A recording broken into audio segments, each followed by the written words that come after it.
Morgan Chase, and this was 15 executive directors that we had participate, woohoo, in the room, through the transformational leadership model that we utilize and the neuroscience, and embedding that and coupling that with culture. And these are all leaders, right? But being able to take time to self-reflect is such a critical component. And just to see not only the community that was built within that cohort, but just the many, many leadership roles that they're taking on and continue to thrive in.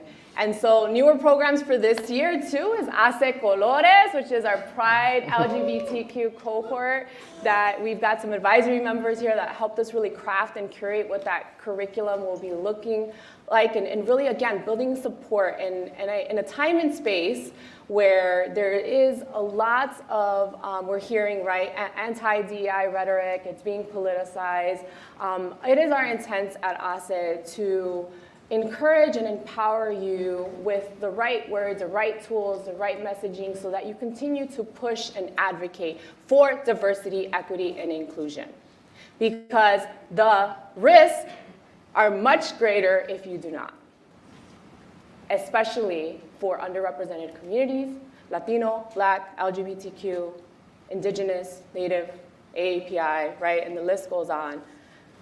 The risk is greater, and so it is our intention to be able to provide more of, and I know we talked about, we did a kickoff reception last night, we had a lot of great conversations with leaders pertaining, moving the needle for DEI forward.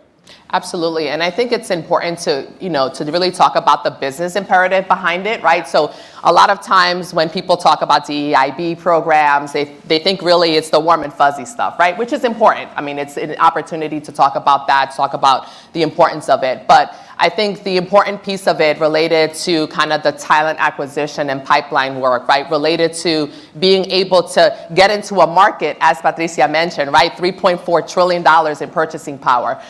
There is a specific business imperative that sometimes gets lost in the conversation. And I think as leaders, right, when we're starting to advocate this within our own organizations, it's important for us to be able to have both the data to support the reason why it's important to do it, but also to understand how it connects to kind of the business aspect of it, right? So I will talk about a perfect example in terms of the work that I do kind of in the healthcare space, right?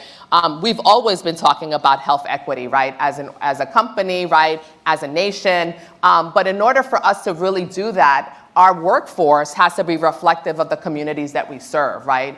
And we don't necessarily see that. Across the country, as the Latino population is growing, you don't necessarily seeing the workforce that is able to meet the needs of those patients in those communities, right? So for me, it's important not only for the work that we do, but to be reflective of the communities that we serve, right? To be reflective of that lived experience, right? Because it's not just the opportunity, it's so many other things, right? One of the things that we strive for with HACE is making sure that we're preparing you with the tools and resources that you need to be successful, right? We're giving you the data, right? We're starting to talk about the impact, right?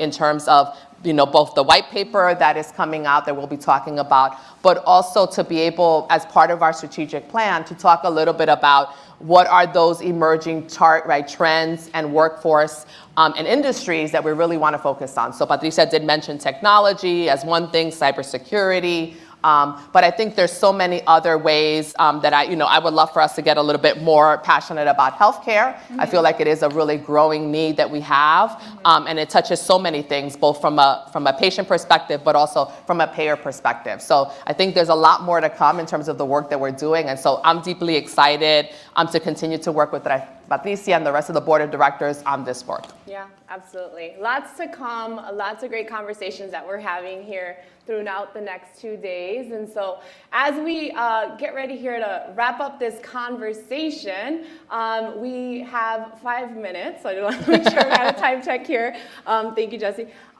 Just again, we want to make sure that you are leveraging these 2 days to ask your questions, build new connections and network, take lots of notes, make sure that you are also being active on the social media. I know there's also folks that are joining us virtually as well. And having a good time. We are here to support you, in partnership with you, to advance this mission and the work that needs to be done.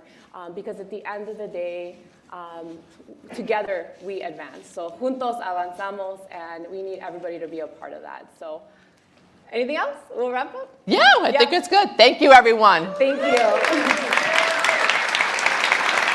I was like, so I think now the sessions, right? You got to break out in the sessions. So.